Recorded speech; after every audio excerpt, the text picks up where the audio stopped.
we want to thank everyone for coming out tonight. My name is Hayes, and I'm with KySports.TV, and I'm also one of the owners of Hayes Boxing himself in Rome here in Glasgow. Several years ago, I found it a little interesting when it came to voting. Really never voted. Really never paid attention to candidates. I would take the cards and usually throw them away and not watch it when it got on TV. But once I became a business owner, I started to understand politics a little bit. And being a part of the community, I felt that it was important that we had a voters education night here in Glasgow to help some of those that really didn't understand how important it was to vote. Looking at some things over the last week, our first presidential election was 1788 and 1789. 1788 and 89 because it started in December of 1788 and carried over into January of 89. And it was somewhere around 25, 30 years afterwards that women, Caucasian women, were allowed to vote. And it wasn't until 177 years after that election that African Americans were able to vote. And that's important to me to vote now, because so many years went by and we did not have that right to vote. But once I started voting, I wanted to know who I was voting for. So having conversations with people in the community, people that's running for city council, people that were running for whatever. A lot of people in the community didn't know who they were. And I keep things, as the younger people say, 100% real. Usually, you find out who the politicians are before the election. You find out who's in office or who wants to be in office before the election. A lot of people are running for office and I don't know who you are. And I knew that if I didn't know and I'm in the community, that there was probably some more people in the community that didn't know who some of these faces were. So I got with my pastor, Pastor Duke, and Dr. Rice, and some of the other ministers of the Liberty District Association, and asked them if we could have a platform to find out who the candidates are. And so graciously, they allowed us to do that, and here we are. KySports.TV we are known for covering sports. We cover high school sports across the state of Kentucky, as well as the University of Louisville and the University of Kentucky. When I first started with KySports.TV, a lot of people thought that we were with Kentucky Sports Radio, and that really made me sick, because Kentucky Sports Radio is a University of Kentucky station, and I'm a Louisville fan. So we're trying to make our own name. We're trying to get our name out there. But we just wanted to bring you guys in to let you introduce yourself to us. We're going to ask you a few questions. We're going to ask that everything that's done here tonight is done decent and in order. We did not bring you here to allow people to attack you, to attack any issues that may be present. We're not here to endorse any of you candidates. We're not here to endorse any party.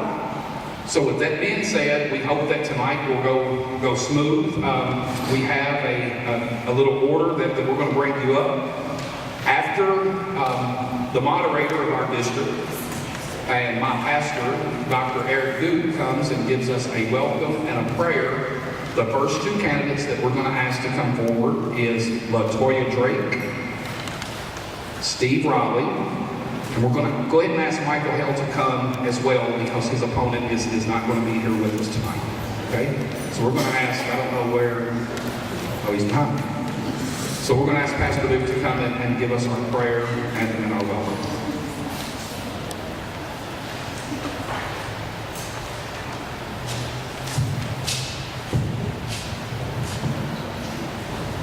Tonight we want to welcome each of you to the Liberty District Wealth Fund Center. This center is owned and operated by the Churches of the Liberty District Association.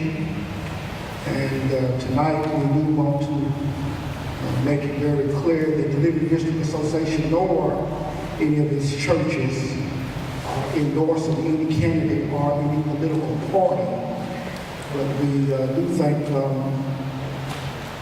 Mr. Hayes and Kentucky Sport TV for putting and hosting this event tonight, that we might be able to have clarity on the issues that are in front of us and the positions that the candidates take on those positions that are dear to us. I'm going to ask before we give the application, we would ask at the end of this event, the entrance of this building is the upper part of Bunch. Many of you came in on the upper part of Bunch. The exit of this building is the lower part of Bunch. So when we leave, we're going to ask you if you would circle around the building and come out at the other end to avoid any type of accidents. But ask you to pray at this time.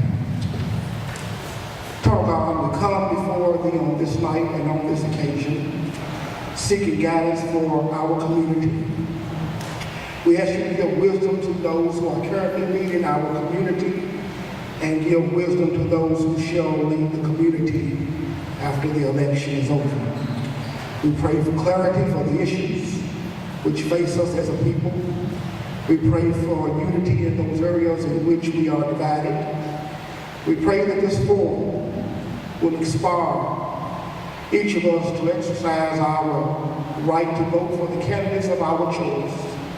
And we pray that those who are elected will become servant leaders and serve the people who elected them. And we ask all of these things in Jesus' name we pray. Amen.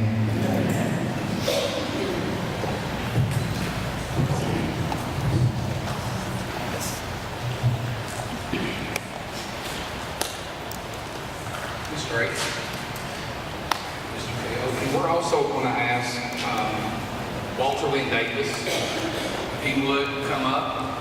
And also, I just want to point out that, a lot of times they say you do see politicians around election time.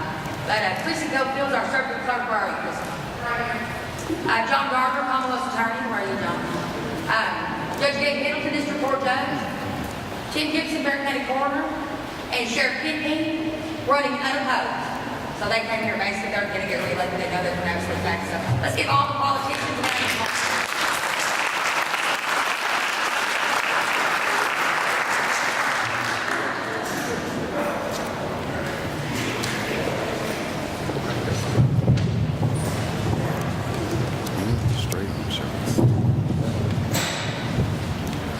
Walter Lynn read anything from Tim, or are you going to wait till he comes to the judge? So he's not. Okay. This is LaToya Drake. She's a Democratic candidate for state representative now. For 6 years, my name is Angela Briggs, and for 6 years I covered local news. So I sat through a whole lot of meetings, a whole lot of government meetings, a whole lot of board and commission meetings, and a whole lot of it wasn't very entertaining. But that did give me definitely some insight on the way that local and state government works. So basically, your state representative is your voice in Frankfurt. They are one of 100 state representatives, so it's not a very loud voice at times. But again, they are all represented in Frankfurt to make decisions on the state level. So I'm going to ask both of you all the same question, okay? There are two ways to look at a state representative. You can be a representative of the people, or you can be a representative for the people.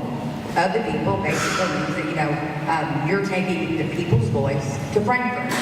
Representative for the people means we're just sitting you up there. So which one of those do you think would be the way that you would approach the office, and why do you think that's the best way? I think looking at your question, I think that the best thing that describes me as a representative of the people. I was born right here in Glasgow, right off of McKenna Street, and so it's important to me that I keep that in mind when I make decisions related to our community. So I'm definitely of the people, so I would take that attitude to Frankfurt, because my roots are here. My mom is sitting here, my grandma's sitting here, my uncle's here, my roots are in this town. So it's important to me that I make decisions because I know those are going to affect everyone in our community.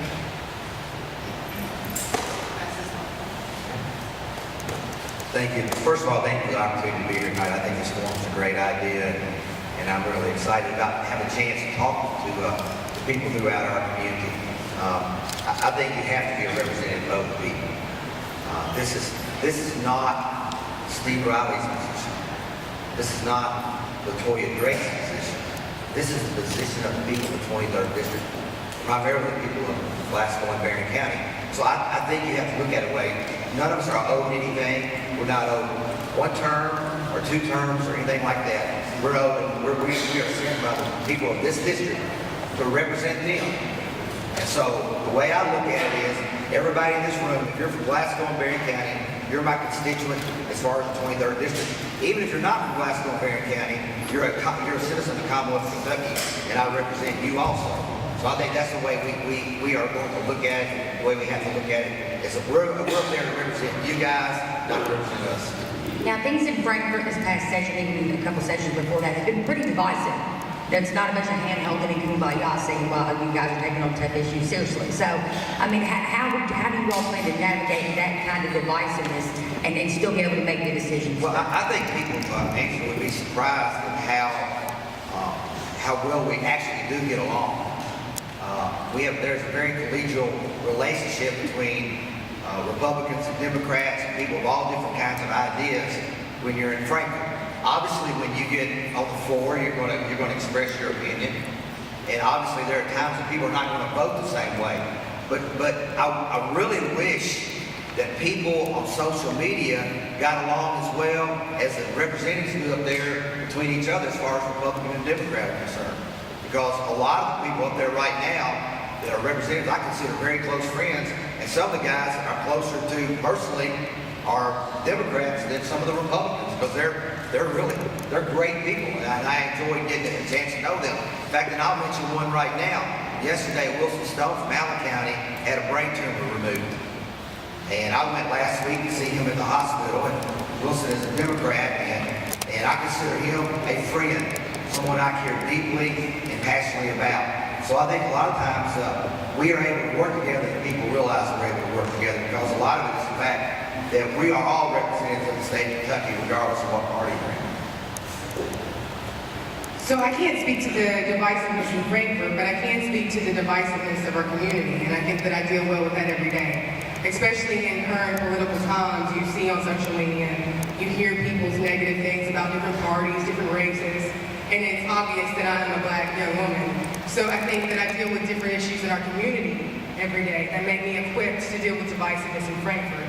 I also deal with divisiveness in the job. My work history makes me especially suited to fulfill the role in Frankfurt. I've been a long-time public servant for a decade, and I've worked as a social worker, a substance abuse counselor. I've worked in a work release camp in a prison. So I understand how to deal with conflict, and I'll take that with me in my role in Frankfurt if I can get that out.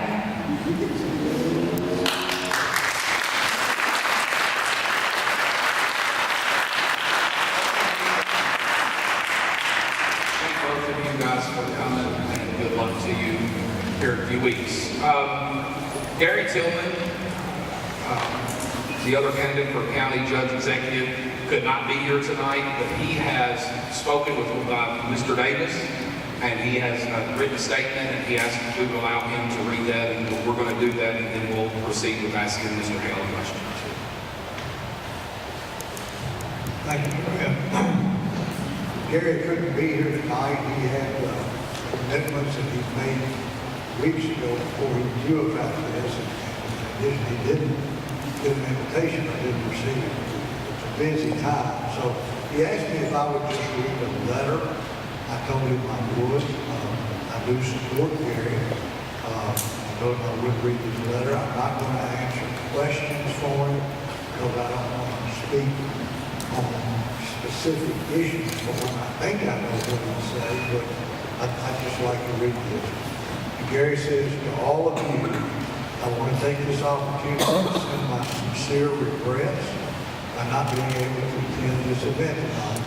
Unfortunately, I didn't receive an invitation. At the time I heard about the activity, I had already committed to attend another event, and I need to keep my earlier scheduled commitment.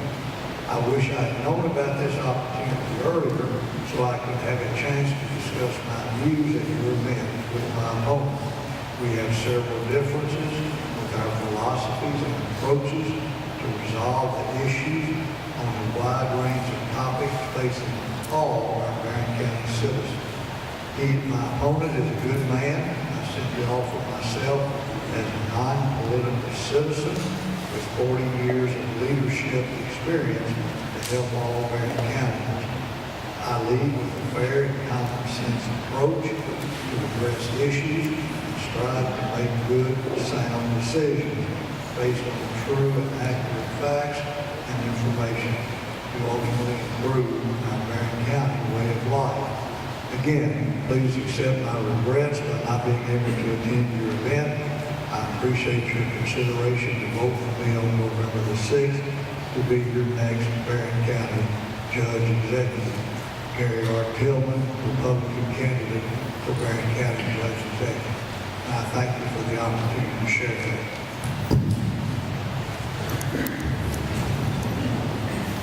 And I'm sorry, after hearing what he had written, we did not send a formal invitation to anybody. We did not have that access to do that. I got with some people from the Republican Party as well as the Democratic Party, sent an email and asked them to send it to the proper people. But I'm glad that most of you have Facebook and you made it out tonight. And there was one person that really took offense to not getting a personal invitation.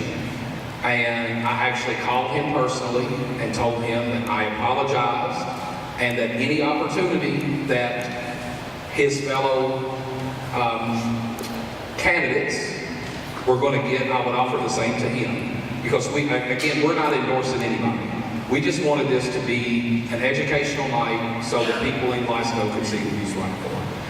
Mr. Hale, some of these questions we had sent in to us earlier, and actually some people wrote some questions down, but with a nearly zero unemployment rate here in the county, you think the poverty rate would be lower?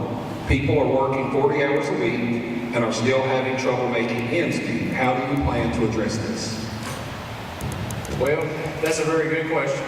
And first off, I want to say thank you for inviting me here tonight. Since I took over in 2015, we had a lot of open jobs in Barren County. Now, when I say open jobs, I'm talking about jobs that you work 40 hours a week and you receive your paycheck, you're broke at the end of the week. By the time you pay your rent, you pay your bills, you're broke.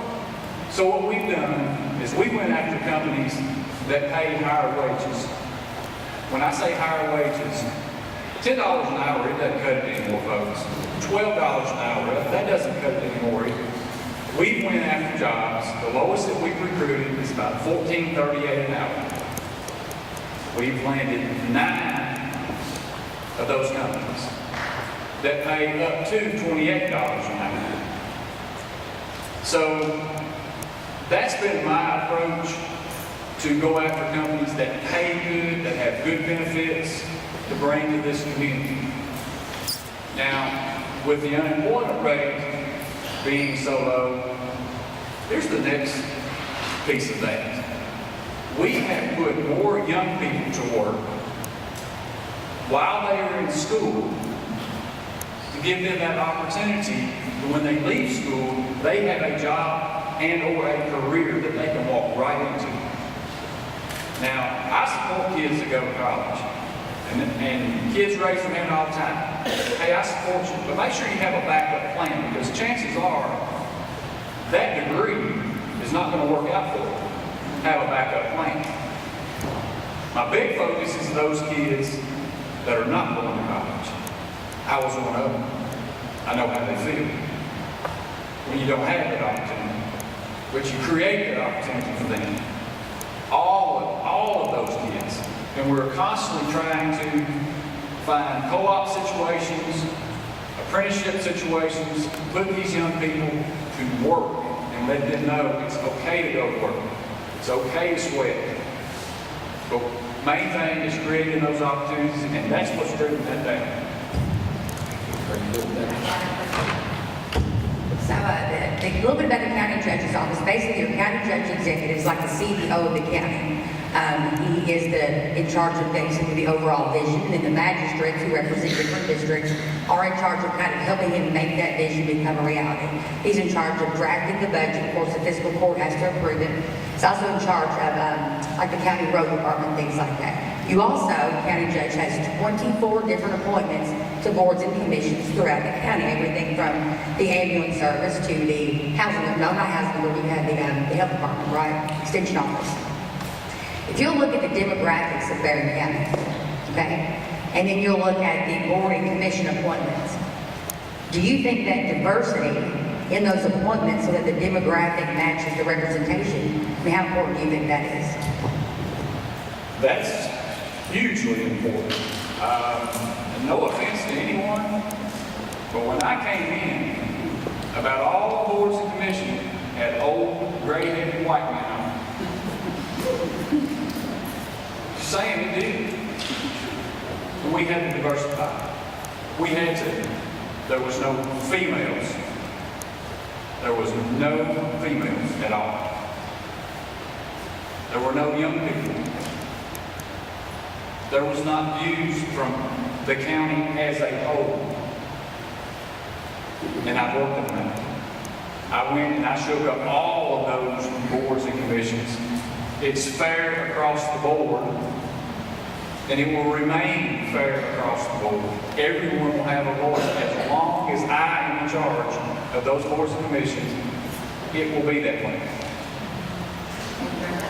Thank you.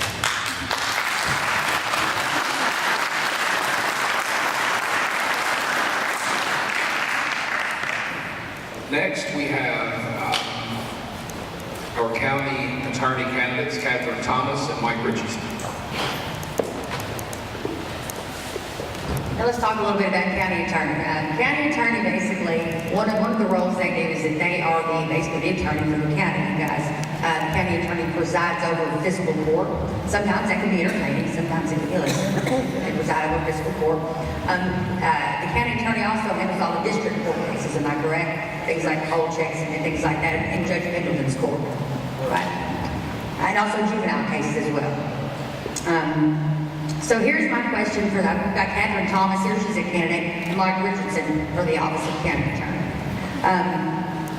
You'd be hard-pressed, I think, to find somebody in Barren County who didn't suffer from addiction or have a family member who suffered from addiction.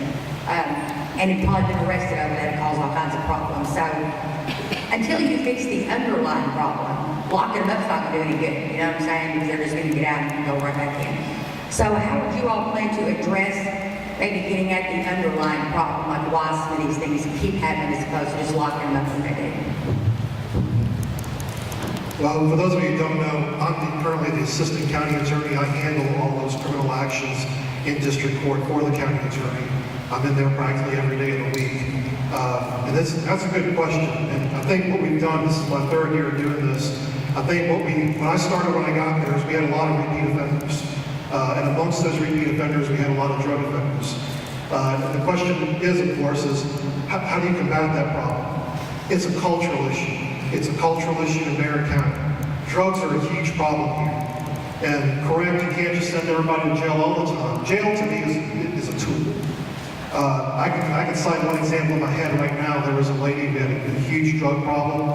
She was let out a few times. She kept getting in trouble. And I told her attorney, I said, she's got an option. She can either do her time in jail, and we're going to keep her in there until she has a trial, because at that point her bond had been revoked, or she can go to rehab. We have a rehab facility we can send her. We have a great office here, U-Turn, that's run by Julie Atkins. She can find a place for anybody that's suffering from drug addiction. So if people say that we don't have options like that, we've got it. And the problem that I've had to deal with, and we've had to find a solution for, is there's a lot of folks that just want to keep doing what they're doing, whether it's doing drugs, stealing, or committing crime, and they don't care to change. They don't want to change. And finally, actually today, I found out this young lady who actually wants to go to the treatment. We had to keep her in jail to do that. You can't jail your way out of the problem, but the one thing I'm trying to do as assistant county attorney is bring some sort of accountability to district court. Whether it's jail or some other way of doing things, we're going to hold people accountable and say if you're not going to change your ways, if you're not going to be a productive member of Barren County, well, you can go to jail or you can go somewhere else. okay? But a lot of times, a lot of these people, once they see that there's accountability, once they see there are consequences for their actions, a lot of them do change. There's quite a few I don't see anymore, whether it was alcohol or drug abuse, and I've done a lot also to combat, and thank the Lord we don't have the opioid problem we've got in Northern Kentucky. It may come, but one of the things I also tried to do was I started prosecuting prescription drug DUIs, and due to lack of training at the time, that was not being done. I went out and got that training, and I started doing that. And we've closed the gap in that DUI prosecution, and in the process, got some help for some of these people who are suffering from this drug addiction with prescription pills. We don't need the opioid problem that Northern Kentucky has. And thankfully it hasn't come yet, but I've tried to prevent that, or people that contributed to try to prevent that. If I understood the question correctly, it's how do we solve this problem? It's in the underlying problem we're seeing. That's correct, and I agree wholeheartedly. Before I get started in my question, I want to reiterate what some candidates have already said, and that's that, you know, citizen participation is the pillar of democracy, and I can't say thank you enough to the churches of the Liberty District for organizing this event. It is so important to vote. Our voter turnout has been, well, embarrassing at times, and I surely hope that people take advantage of this wonderful right that we have as citizens in this Commonwealth and in this country to vote. And thank you for allowing us the opportunity for you to know us better so that you can make informed decisions when you are placing your votes. To answer the question, Angela, it's true. This problem will continue to grow until we learn how to better address it initially. Is incarceration sometimes the answer? Yes, it is. But in district court and as Barren County Attorney, especially as Barren County Attorney, when you're dealing with people with first-time drug offenses, I think it's very important that we handle those cases on a case-by-case basis, that we look at the circumstances, all of the circumstances, surrounding that individual and the charge. What we want to avoid is letting that one person who gets their first possession charge at 18 be branded for the rest of their life because we didn't take the time to really understand their circumstances. We didn't take the time to really understand that addiction is a sickness and try to address that problem. We're in the position in the judicial system, or legal system, we're in the position to have that change, have that effect. And that's exactly why I'm running. The drug epidemic is an epidemic. And it is right here in Barren County, Kentucky, as it is in most all counties, and especially the rural counties of Kentucky.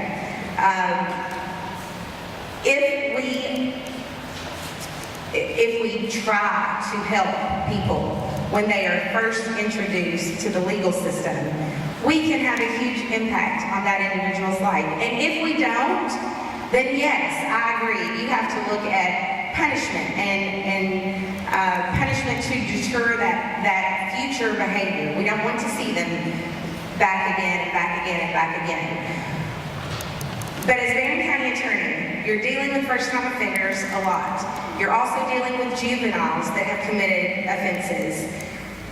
There were probably not many people in this room that made the best decisions when they were a teenager.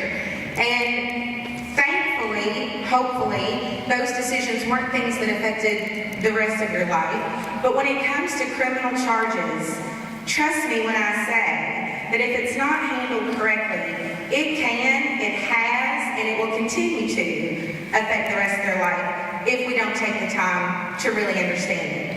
And on that note, I would also say, I was very fortunate to grow up in a home with two parents that worked hard, that were at everything that I participated in. They provided me the opportunities to participate in all of those things and to excel academically, and to also, they encouraged community involvement and that sort of thing. They cared where I was, what time I came home, if I called to say I was okay. They still care about that. There are so many people that don't have that luxury and didn't have that opportunity. And I think as a prosecutor, it's very important to remember that those things can be cyclical, and if we take the time to understand that, perhaps we can have a bigger difference. That's why I'm running.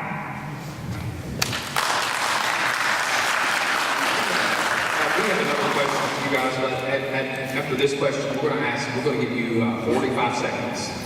Because we've got a timer, but we want to be mindful to another candidates that's going to come after you guys and make sure that we can keep their attention as well. Once a young kid is in the system, they're in. It's hard to break the cycle. What opportunities do you see to intervene and help these juveniles before they become adult felons? Thank you for the question and the time limit. That was probably for me. I will say that we have recently had changes to the juvenile statutes which make it more difficult to incarcerate juveniles or put them in juvenile detention. Instead, it looks at giving the court-designated workers who essentially act as kind of in a judicial role and kind of in a social worker role. It gives them the opportunity to handle that case and handle the juveniles' circumstances less formally.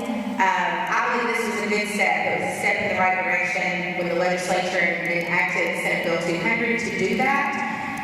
Again, this question kind of goes right into what my answer was on the last question. We want to avoid branding people so that they can excel in their life and not have to continue down the path that they feel they were destined to go down. Thank you.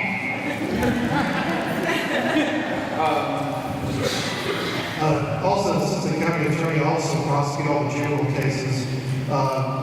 One of the things that came out of SB 200 that Ms. Thomas was talking about was the creation of a fair team.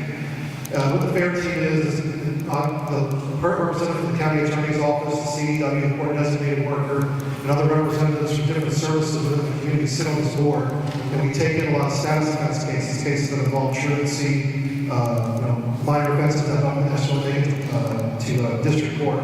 It's not really the more serious cases or violent cases, but we try to find services for those kids. The beauty about being with juvenile law is that at 18, your record is closed.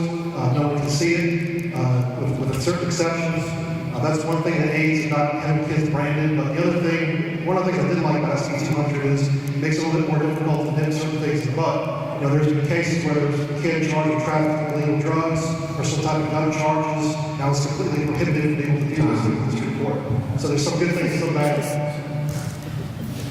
And I'm sorry to have cut people off, but really,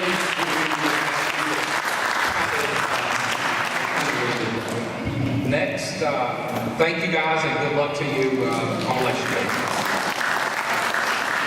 PBA, Brad Bailey and Kim Shipley. And the PVA is Property Valuation Administration. They have all the money in Barren County. They take it from Jones Jones. They're basically the county assessor, right? Like they have, if you build something on your property, say you build a new building, you're gonna do some improvements. They're the ones that'll come out and basically say, all right, this is major property values go up, which is what your tax is based on.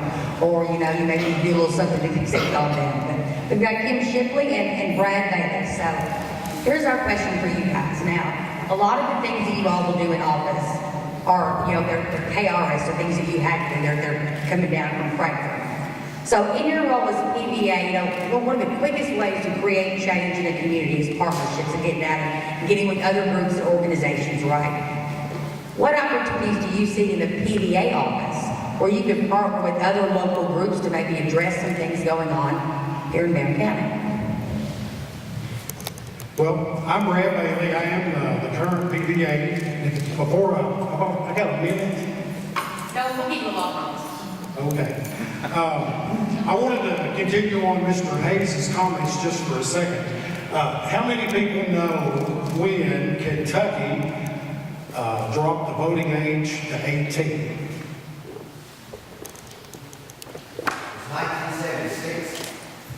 1976, well, I was told today it was 1955, and we were the second state in the union in order to allow 18-year-olds to vote. The guy that was telling me this, it was important to him because he thought that he was going to be able to go fight for his country, that he ought to be able to vote. So thanks to all you veterans. As far as answering the question, we do stuff every day to partner with our school systems. We've used some jail help at times in order to do some drawing in our computer, our diagrams and stuff like that. I'm at just about every community event that you can imagine. I've always got my cell phone with me trying to help out people and tell them about their assessments. If y'all have any suggestions, we'd be happy to listen to them and work with the community just however we can. So, thank you. Good evening. I'm Kim Powell Shipley, and thank you for hosting this event. I think it's a great, worthwhile event. I think in the PBA office that there needs to be just a lot of education in general. I get asked every day what PBA stands for, what you do, how do I appeal? I mean, there's lots of questions. So I think overall, just in general, to maybe host some things where people can ask questions. They don't really understand. They know they get their tax bill. It's coming up. It's right before the holidays. No one likes to pay it because you have Christmas you want to spend money on. But there's just a lot of questions that people have all the time. So I think educating everyone is a big advantage of what we need to do as far as partnerships in the community. I agree with my opponent in schools. I work for Barren County Middle School, and the kids have had lots of questions since they've been seeing my billboards and signs, and so that's been a good opportunity to teach them what it is and what does assessment mean and who sets the tax rate and what is tax. They don't know that property and cars and trucks and boats and every single item, it has a tax associated with it. And so I just think that there's so many ways that we can partner with different groups to make this a better process for everybody. Thank you.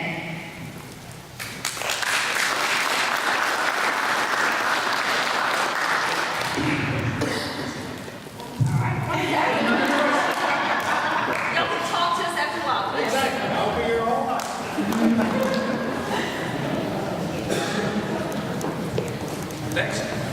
Next, we are going to ask Tracy Bellamy, jailer. Aaron Bennett has the flu and could not make it tonight. And we're also going to ask Sheri Jones and Helena Birdwell, candidates for the county clerk. And while you guys are coming, we also want to acknowledge Michael Sublett, who is here. He is running for, he's not running, he's unopposed, constable for the 1st District. So we want to thank you for coming out tonight too, Michael.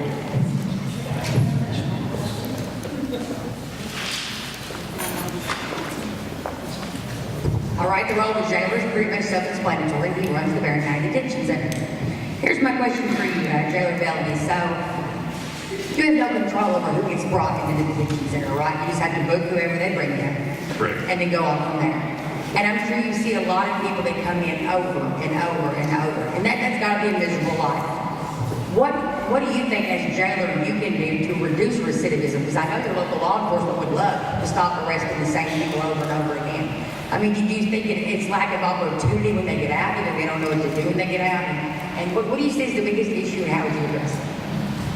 The biggest issue we're facing is obviously the drug epidemic. There's no clear answer for it right now. There really isn't. But what I'm doing as jailer, as far as our jail goes, I got 10 programs right now that we're offering inmates. Anything from soft skills, anger management, parenting, drug addiction issues, you name it, I'm throwing it at them except the kitchen sink. And we're doing really well with it. We started a program a while back, we call it Resource Responders. We have partnered up with some industry here in town. We toured them. They said, yes, we'll give them a chance. If you send them to us, we'll work them. So we're throwing everything at them. So when they get out, a lot of these people's got the opportunity to go to work. They've got the chance to go to work. It's all on them. I tell them on their exit class, when I talk to them at the end of the month, I'll do everything I can. I'll get down on one knee if I have to and beg you to go to work, go back to your family, and live a productive life. So that's my responsibility. I have a lot of responsibilities as jailer, but that's a really, really big responsibility that I have. And we are focused on it. We are working on it very hard.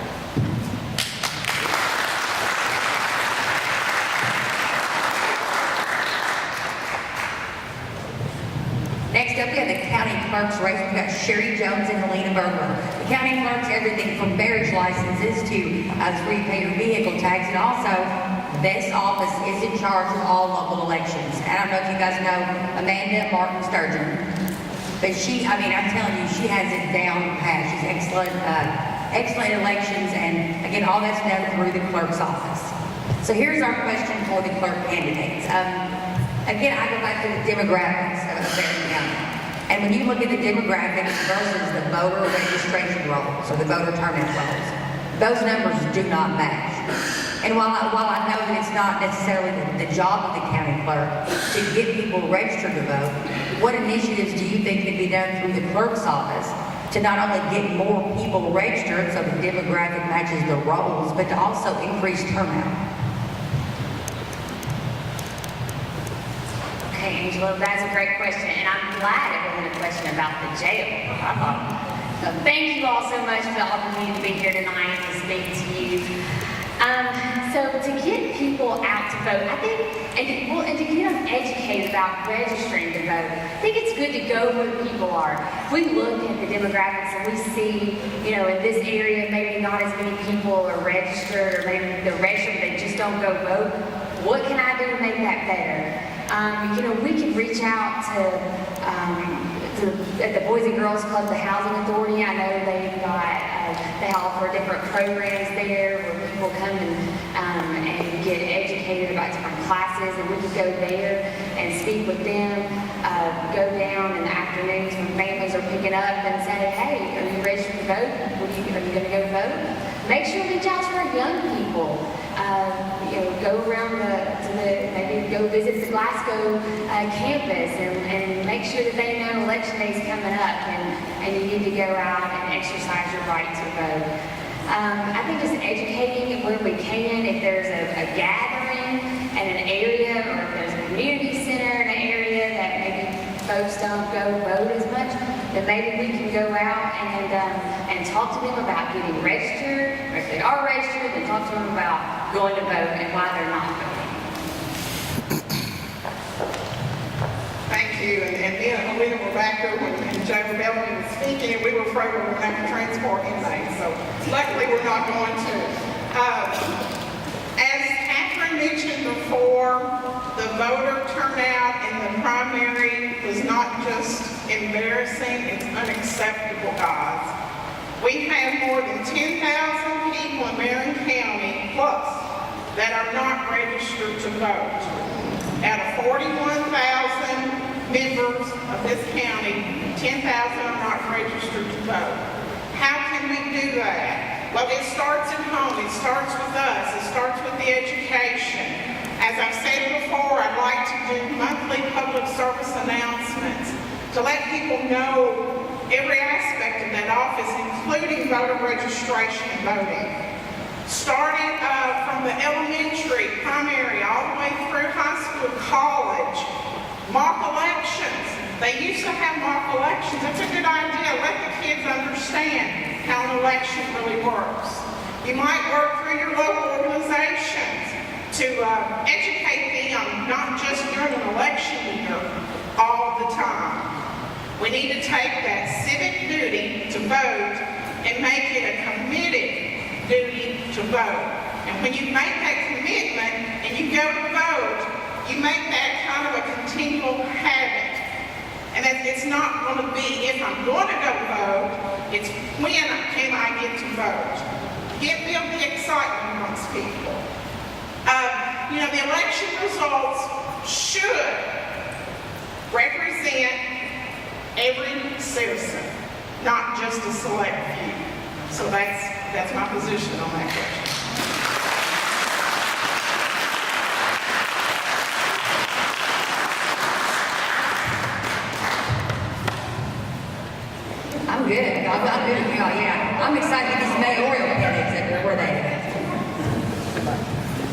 So we're going to ask Mayor Doty and Mr. Armstrong to come forward. Yes, we may have. We are going to ask them a couple more questions than we've asked the other candidates. Yeah, here is the role of the mayor in Glasgow, okay? They do not have ultimate power. I think you have a lot more candidates than ever if the mayor actually had ultimate power. Basically, the mayor's a lot like the county judge. He is in charge of the overall vision of the city. He decides where he wants to go. And you have the city council that's there that puts the different ordinances and different pieces of whether it's a zoning change or whatever to be able to make that vision a reality. The mayor oversees the Department of Public Works. He does not oversee the Glasgow Water Company. He's not overseeing the Glasgow Electric Plant Board. He doesn't oversee the Plaza Theater. He oversees... Oh, you do? I'm sorry. He does oversee the Plaza Theater. I'm going to tell Caroline who said that. Caroline oversees the Plaza Theater. Okay, so there you go. But basically, the mayor is in charge of the daily operations in the city. He's in charge of the budget. Of course, the council has to approve it. And actually, unlike county government, he doesn't vote unless there's a tie. So he only votes at the end of the tie. So, every single question that we got for the mayoral candidates had to do with one thing, and that's housing. As it stands now in Glasgow, there are people that are living in terrible conditions, right? And if a renter reports a landlord to the health department for some kind of issue, that renter can be evicted just for making that report. There are landlords out there whose properties are being damaged because of terrible tenants who are looking on the hook for all that money. So basically, right now you have a situation where it seems like nobody's winning, and people don't have access to a safe place to sleep every night, a whole lot of nights. Tell me how you all will address housing, and I want specifics in the city of Glasgow. Age before beauty. We need to do some math there, but that truly is an issue in our community, and obviously if you drive through our neighborhoods, you can see that there are properties that most of us wouldn't want to live in. One of the greatest things that I think that we have here in this community that addresses that is our housing authority. The housing authority here in Glasgow is truly award-winning. Ms. Sheri Lee, if you don't know her, you need to get to know her because she runs a tremendous ship. The HUD organization knows her far and wide. She is nationally known for the work that she does at that housing authority. I do sit on that board, and I can tell you that one of the beauties of that property is that the roofs don't leak. The appliances are new and energy efficient. The HVAC is energy efficient HVACs. They are truly very solid housing. And I know that the rents are also affordable. We set those on an annual basis, just did that in our last meeting. So it's a very worthy project, the housing authority is, and that's tremendous housing. It sometimes has a stigma associated with that, but I can also say that if I were to be in a situation that I was looking for housing, I would certainly look there before I would go into some of the other neighborhoods where you have a comparable rent, because they truly are very good and efficient houses. So that is one of the things that the city supports strongly. We are fortunate to have that long legacy of Sheri Lee and the Housing Authority. The city had made that commitment years ago to get into the housing business, and I think that that's a great role that we play in providing affordable housing here in our community. First of all, I'd like to thank you all for inviting us down here, and thank everybody that came and all the questions. My answer to that question is merely my answer to the question. It's not the permanent solution, but the housing authority that Dick spoke to is the first line, but that's not the answer. They also furnish the Section 8 housing, which they pay for or part of your rent through the private individual that owns homes. And they do inspect every year before they'll renew that lease. They inspect that house, or they inspect that apartment. So if you're a landlord, which I have been all my life, ever since I was 19 years old, I've had as many as 100 plus units under my care and my ownership. And I'm not one that lets my property run down. There are a lot of people who do. But I think the first thing with the Section 8, they expect them, but we also have an obligation to the public, if we're going to be a landlord, to keep our housing in a proper condition. And we also have somebody in the city, which the mayor didn't speak to, the codes enforcement officer, that if you're living in a home and it's rain coming in through the roof, you can submit that to the codes authority, and then he can come in, Mr. Larry Baldock, he can look at that property, and if it's deemed that it's not habitable, not only you said that the landlord could kick them out, there's some repercussions to that besides just kicking them out. But if it's not livable, they don't need to be there. Anyway, once he condemns a piece of property, then that owner is going to either fix it up or he's going to receive no rent from it. And that's a pretty good deterrent to get you to get that house up in shape. So if you go to Sheri down here at the Housing Authority, ask for a list of their landlords that they have approved. Those are the landlords who have taken their property to the next level and have them in the condition of what the renter deserves to have them in. And I think there's 3 or 4 items to do that. But in a nutshell, that is a problem, and everybody should work together to address that. Would either one of you all support, whether it's an ordinance or something more specific that the council would pass or the city would pass, that would clear up a lot of these misconceptions? Because now, there's no standard lease. But if there is an eviction and they go to district court, I mean, it's up to, the judge's waiting for it to be a different lease every time. So something that would maybe standardize these and that would make a lot of this stuff simpler and easier. That would be discrimination. You can lease, I can lease you a piece of property on a verbal lease. And if that person does not attend to what they're supposed to, or I do not give you the housing you deserve, you can be removed just as easy on a verbal lease in the state of Kentucky as a written lease. But if everybody, the public, is who's going to have to demand it. If you go in and you look at an apartment and it's spotless, you're ready to move in, you move into it, and then you have problems, you can go before Gabe up here in the same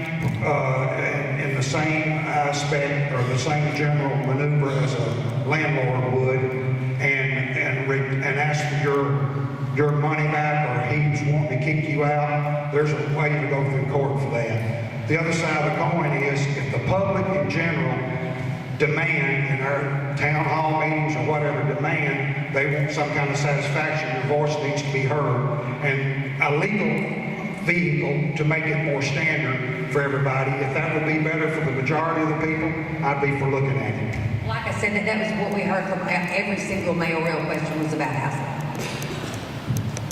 First of all, let me back up and say thank you all for being here. I love it when we have people that are interested in knowing about their city government and what we do. So thank you for taking your time and being here. To continue to address this question, it's important, as Angela has said a minute ago, that we understand the roles of the different candidates in different offices. The mayor's responsibility is, this is the executive branch of government, if you remember that from civics, and the city council is the legislative branch. They're the ones that write the laws, and then the mayor is responsible for enforcing those laws. So I know we've talked about in the past ULTA, or ULTRA, however you say that, which is a standard landlord-tenant act that is a very codified or very documented way of doing leasing. That is a city council function for them to adopt that. I would support that and I would enforce that if that in fact is what the city council chose to do. And again, it's always the hope and the prayer that the city council members are doing what their constituents are asking them to do and taking that feedback and putting that into the form of guidelines for the city. My question is, when we have inclement weather here inside the city limits, there are businesses from Lewis Street up. Usually Lewis Street is the last street that gets cleaned. And upon calling to ask for a solution to this, business owners were told that there is a priority list that is there, and it's rotated every year. I can't speak for anybody else, but for the last 3 years, I've been last on the priority list. And I'd like to know, what does it take for Lewis Street to get moved up some on the priority list as far as getting the snow removed so that our business can have its day-to-day operations as well? Thank you for that question. And you're exactly right that there is a priority list. There's a map that has been developed, and this is not just the city of Glasgow, but this is the state that does the same thing as far as you're going to plow the interstates first and then those secondary roads. The same thing with the city. They're going to plow those main arteries, and then they're going to go around to the secondary streets and continue right on down the list. That's a list and a map that was developed by infrastructure committees of the city council in years gone by. And I would encourage anyone that would like to see that change, that you, again, speak with your council members, attend those infrastructure meetings. Those meetings, as well as all of the meetings of the city government, are open meetings, so you can come and attend at any time. So that's how you would go about getting input into that. But I do also know that in the past, we have always responded when we had somebody that would say, look, I've got such and such going on in my neighborhood, or I need to get down my street for this event, or for whatever reason, for medical, I've got to get out and get dialysis today, that we will respond to those requests and run snowplows in those areas when those requests are made. Just, and I'm going to touch back with yours just a second. Okay. When you said the roads were like arteries, that kind of got me going, because that's what I do. But when we refer to the roads as arteries, you know, the circle of Willis starts in the back of your head, and it goes down. And in order for the blood to keep going down, you can't skip arteries. So my question is, and Broadway is clean, and South Green is clean. I understand that South Green is a much busier street, but there are 4 businesses within a block on College Street and Lewis Street versus Broadway, and I just don't understand how Broadway is always clean and South Lewis, Morgan, and Brown is never clean until like the 3rd day of me calling and asking. And thankful to Mr. Cornelius Faulkner, we actually cleaned the whole front of South Lewis last year by ourselves. So I really didn't get an answer. How do I get on top of that list to become a priority? Again, I would suggest that you would go to an infrastructure committee and meet with the Department of Public Works and make that request of them and review that list. And I'm sure, as I say, that the infrastructure came up with those priorities based upon feedback from the community, from driving those streets and watching those traffic patterns. And I would suggest that would be the way that somebody would get that priorities changed.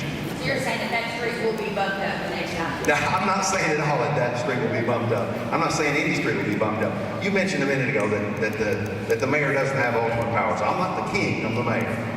And so you have to work through those proper channels. So that would be the channel to work through, would be through that infrastructure committee to get those reevaluated. And again, just as you say, there may be 4 businesses there, there may be 5 businesses there next year. Those streets and avenues are changing all the time. So that plan needs to be continually updated, and that input would be greatly appreciated by that committee, I feel certain. When school's in, it's clean. Mr. Armstrong. To answer your question, there is infrastructure committee does have a layout. It's the main roads, the main arteries, the main roads on down. And being on what's considered a side street, you are toward the lower part. However, those are to be rotated. The side streets, over a period of time, you may be number 9 this year, you might be number 8 next year on the side streets. But just not to put anybody on the spot, but 2 years ago, I was down here in this neighborhood. I wasn't on the city council. I was for 18 years, and I answered questions like that, made actions every day. But I was down here, and you made the same complaint. And how long was it before there's a truck and a salt truck down here? Within an hour.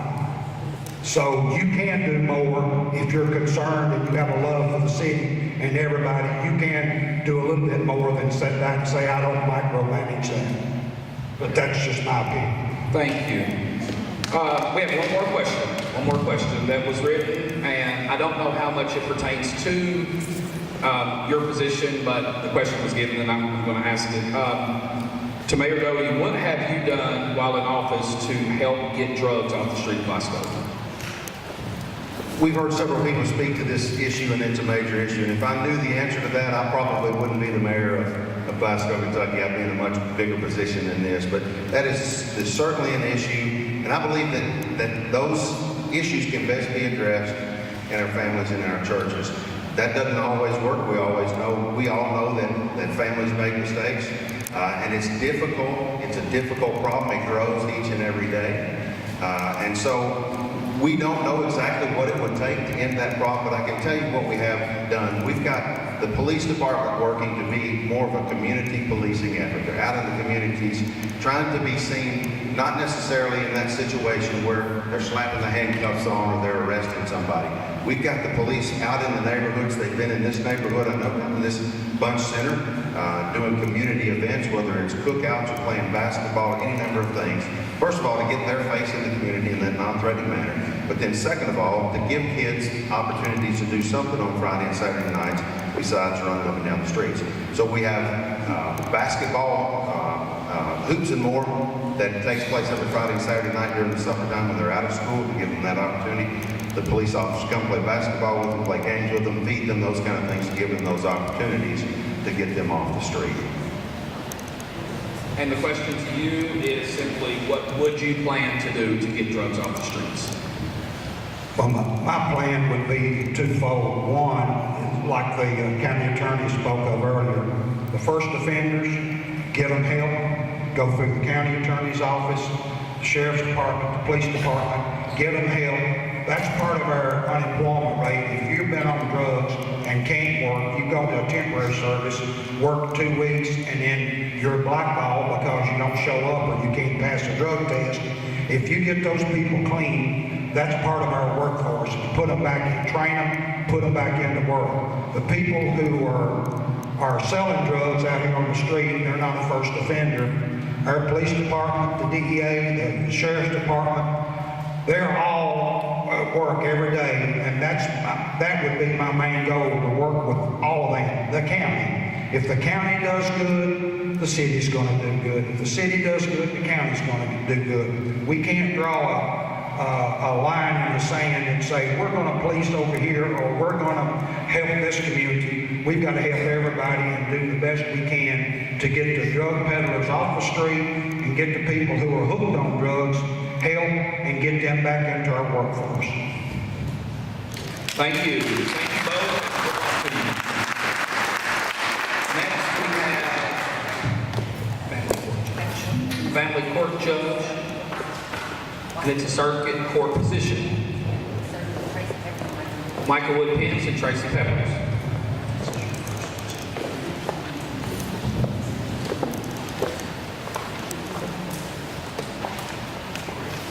All right, the first question is, you all will see families broken up every day throughout the year.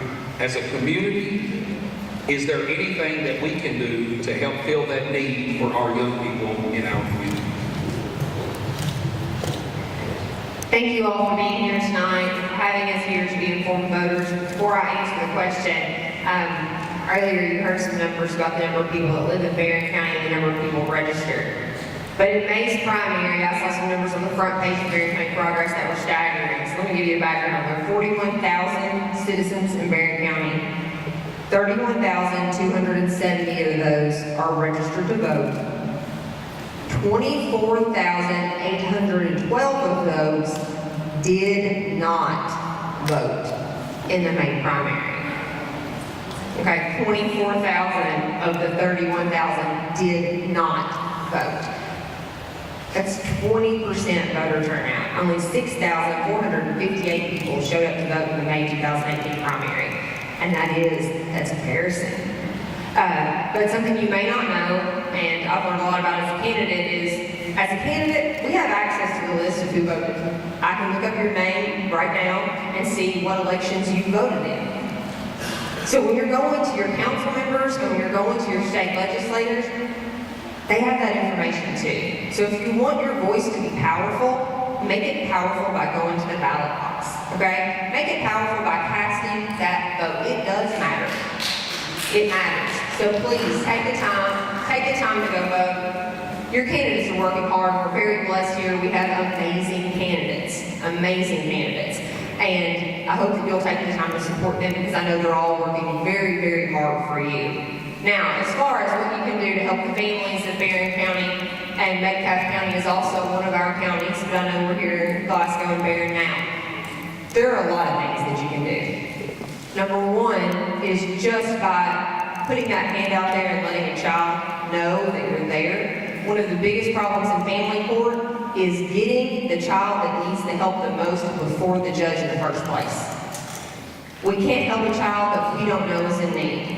If that call's never made to social services, if that teacher never reports it, if somebody doesn't take the time to file a neglected abuse case, then we can't find out what we need to do to help that child.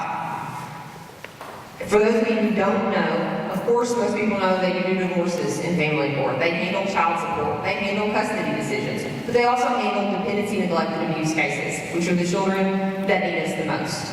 And that's where the community can help the most, are those children that have been neglected, abused. We're short on foster parents. This area has a hard time recruiting and is constantly recruiting foster parents. That's another great way to help by providing assistance to foster care parents, whether that be by volunteering at the Boys and Girls Club, which has a lot of foster kids there that attend the Boys and Girls Club. Volunteering there can help them out a lot. But being the eyes and ears to get them before the court is the biggest thing that you can do. I can't get a child out of a bad home. I can't get a child the resources that they need to be successful if I don't know that they need me. And there are lots of children that are reaching out for help in very subtle ways, and we have to be watching for those. As community members, you have to be aware, and you have to not be afraid to speak up.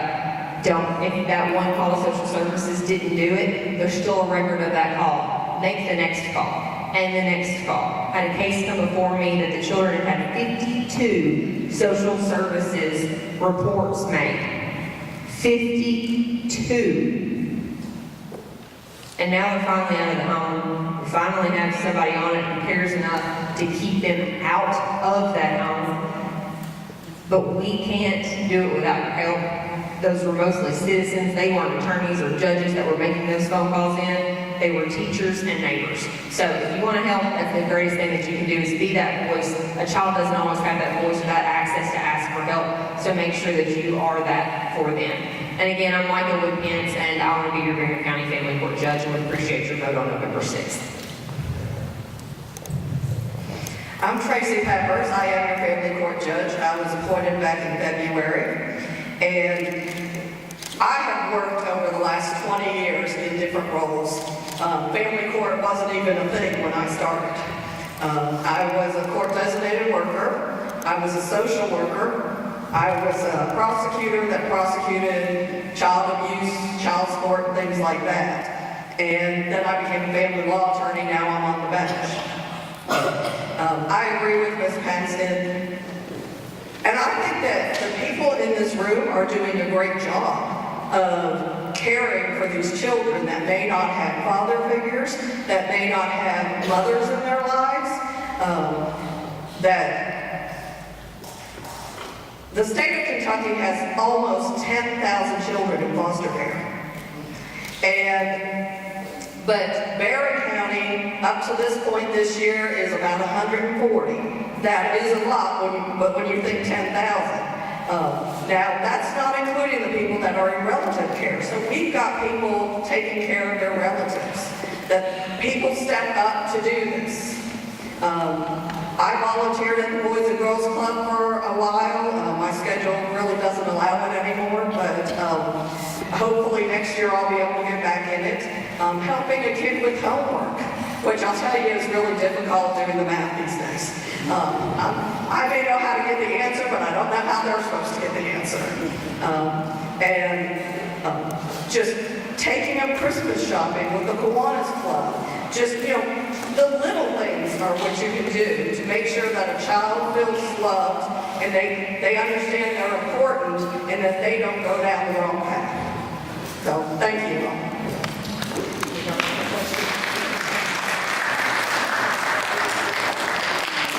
I thought we had a second question, so I would appreciate your all's vote in November. Thank you.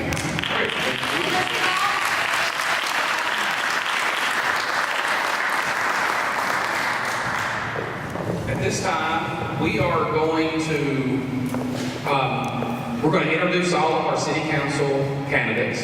And we're gonna have a cage fight to see who wins. You know, we are, at the beginning, when we said that we were going to do things and ask that things were done decent and in order, we are not going to allow anyone to attack these city councilmen or the candidates. So what we're going to do is, we're going to introduce all of the candidates, and then we are going to break and have a meet and greet with the city councilmen, and any questions that you have, you're free to ask them. Does that sound fair to everybody? Okay, if you're running for council, come up here. Yeah, they're gonna mingle around you guys. Yes, we're going to break them and mingle. Excuse me, sir, this is the council. Ready for go.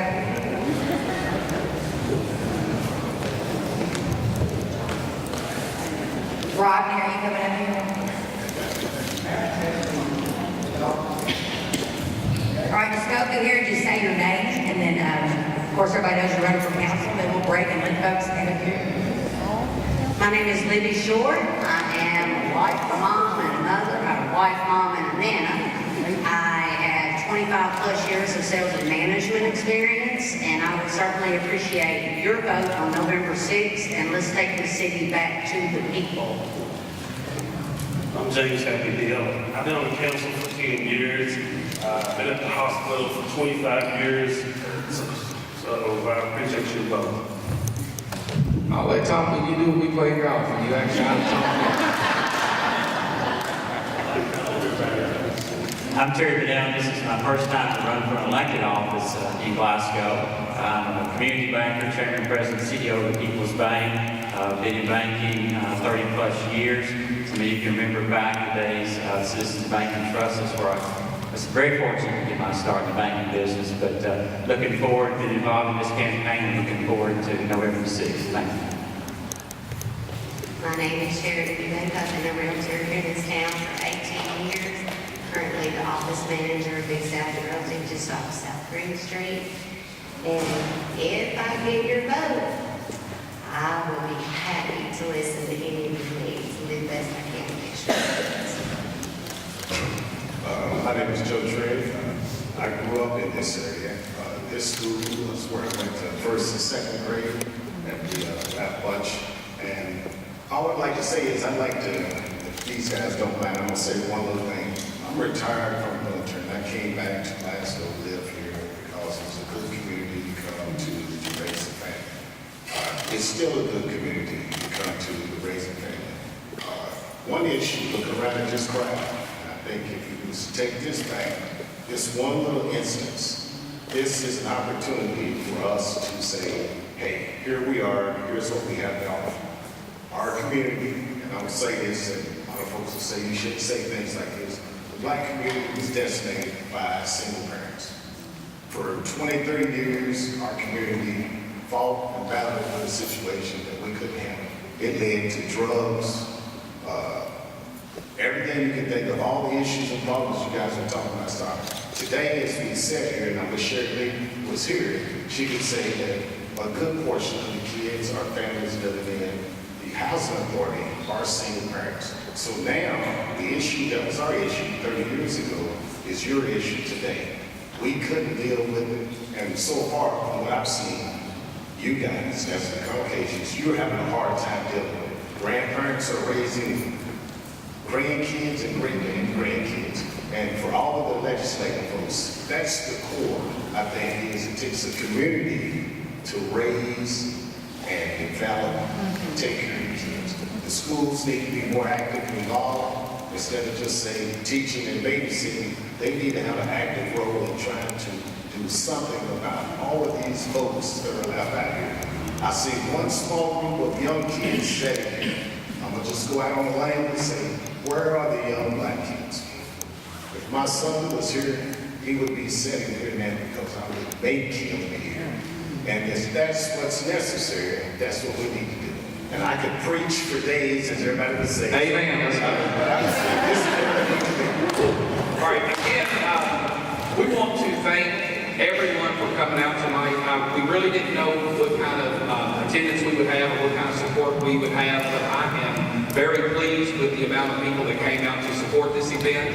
And we just want to mention that there were 19 candidates for City Council, and there were 6 here tonight. Patrick Goss had to leave, and he told us he had to go pick his son up. So I want to thank you guys for thinking enough of us to show up, to let people know who you are, so that on voting day, we can put a face with your name. So again, we want to thank you guys for coming, and at this time, we're going to allow you to come and talk to the councilman at your desire.